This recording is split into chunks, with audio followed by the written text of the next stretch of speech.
エステとかでこう通っても結果が出ないので、やっぱ脂肪吸引が一番確実なのかなって思って、勇気を出しました。なるほど。もう車のものとはないそれをお勧めします。こんにちは。脂肪吸引放棄をメインで行っている森脇慎です。今回は27歳女性の太もも全周脂肪吸引のマーキング、ビフォーアフター、施術風景、インタビュー動画を紹介していこうと思います。では、早速見ながら解説していきますね。今回の方は、まず内ももの隙間のないっていうのを気にされていたので、そこをしっかりと作っていくマーキングをしています。解剖学に沿って筋肉や皮膚の走行を確認しながら行っていますね。また、取ってはいけない場所、しっかり取る場所をしっかり区別して行っていくのが大事になってきます。一般的にこの赤で書いているところはあまり取りすぎると変になってしまうので、そういったところは取らないようにしていますね。これが一連のマーキングの流れになってきます。とても大事な作業です。こちら術前ですね。術前では内ももの隙間がないというので、ここをしっかりと作っていくのを第一の目標に行っていきます。こちら後ろですね。では、早速手術に移っていきます。まずは、プロポフォールという麻酔薬を流しながら、術中は管理していきます。この麻酔液をルートから入れてると眠たくなっていきます。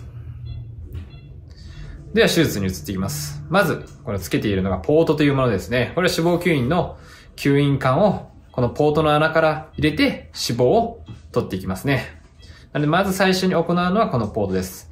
今先ほど流したプロポフォールという白い液体によって眠っているので、ゲストの方は記憶は全くないです。手術中は寝ていて、眠っていたら終わるというのが通常の流れになります。まずはこのポートを作っていますね。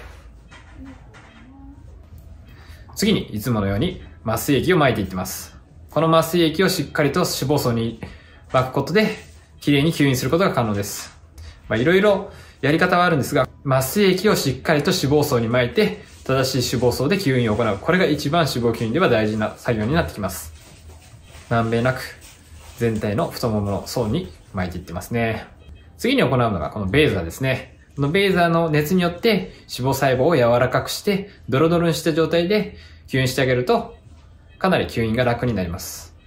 脂肪を特に取りたいところ、この方の場合は内ももと、あと外側の張り出しも結構気になってたので、そこのところはしっかり念入りにかけてますね。では吸引を行っていってます。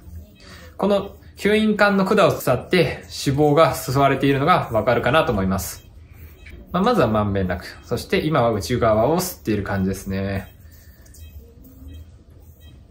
本当に何度もこの吸引管を前後しながらまんべんなく吸っています。イメージとしては扇形に吸っていってまばらにならないように全体的に均一にするイメージです。なので、前後しているんですけど、前後しながら横にずらしながら行っていってます。こちらが吸引されている脂肪ですね。見てのとおりこのように黄色い感じの脂肪なんですよね、色は。これが先ほどの吸引管を伝って、吸引チューブを伝って、ここに集められています。だいたい太ももだと2000から 4000cc 取れることが多いですね。それでは術後経過を見ていこうと思います。まず1週間ですね。結構腫れてますよね。膝下までしっかりと腫れているのがわかるかなと思います。結構太ももの脂肪吸引は腫れ内出血が出やすいオペなので注意してください。こちら1ヶ月ですね。もう1ヶ月で隙間ができているのがわかると思います。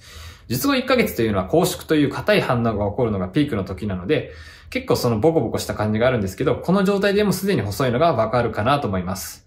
前側から見てもしっかりと隙間ができていますね。また外側の張り出しもかなり改善しているのがわかるかと思います。ここからまた3ヶ月かけてかなり細くなっていくので楽しみですね。こちら術前術後の比較です。こう見比べてみるとかなりスッキリしているのがわかるかなと思います。本当に1ヶ月でこれほどなので、術後3ヶ月後はもっと細くなります。ではここからインタビュー動画を見ていこうと思います。もともとコンプレックスだったので、エステとかで通っても結果が出ないので、やっぱ脂肪吸引が一番確実なのかなって思って、勇気を出しました。なるほど。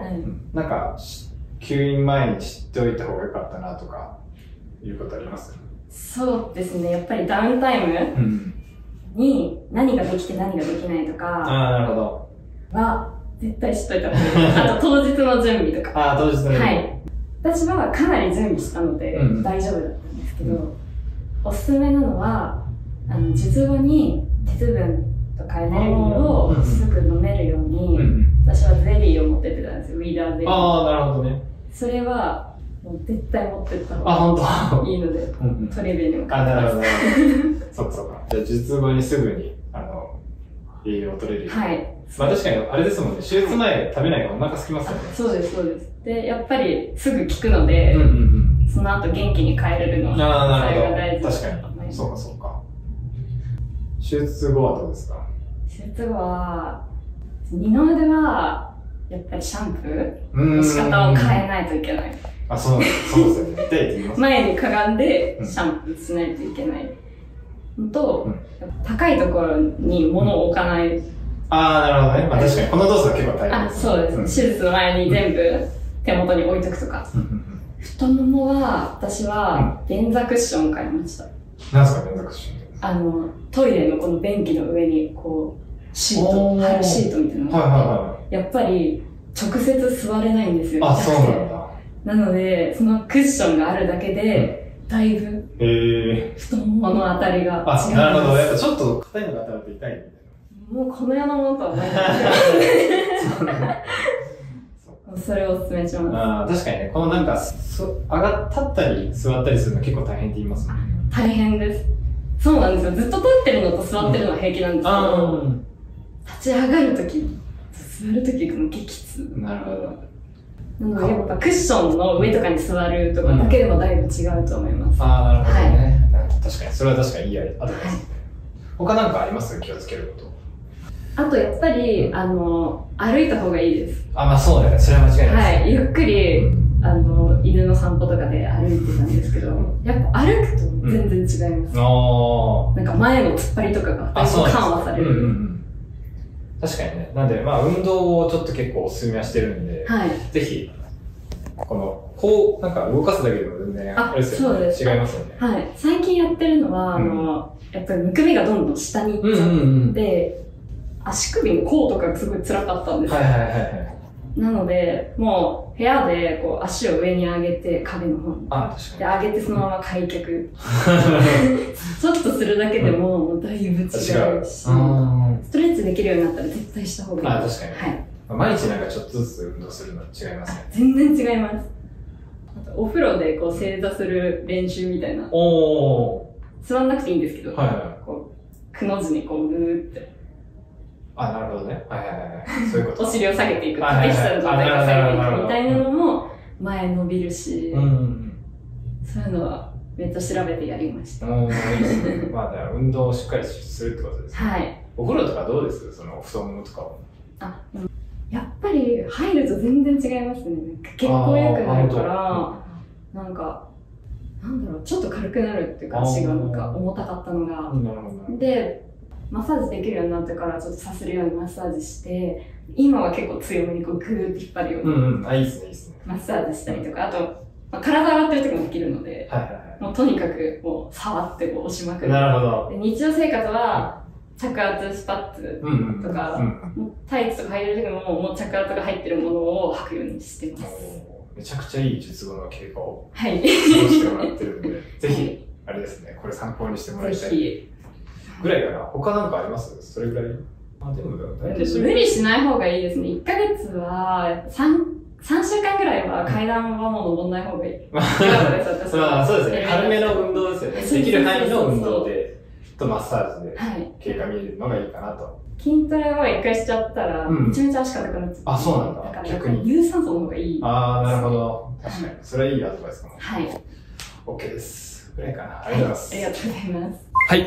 ということで、今回は27歳女性の太もも脂肪吸引のマーキングから施術風景、ビフォーアフター、術後の経過のインタビューを紹介しました。太ももの脂肪吸引に関しては、女性の方でかなり満足度の高い施術になってくるので、受けたいと思っている方はぜひ一度カウンセリングに来てみてください。また、この太ももの脂肪というのは脂肪細胞の中の幹細胞がかなりリッチな細胞になるので、この脂肪を利用して、例えば脂肪放棄をするとか、額に注入するなど、汎用性の高い施術になってきます。ただ、一箇所の脂肪を取るのではなくて、全体的なボディバランスなどを考えて、他のところに注入するっていうのも一つ選択肢としてはあるので、そういったことも検討している方は、ぜひ参考にしてみてください。今後も脂肪吸引や包協に関する動画を投稿していくので、チャンネル登録、いいねよろしくお願いします。また、インスタグラムでは症例の投稿も行っているので、そちらも参考にしてみてください。それでは。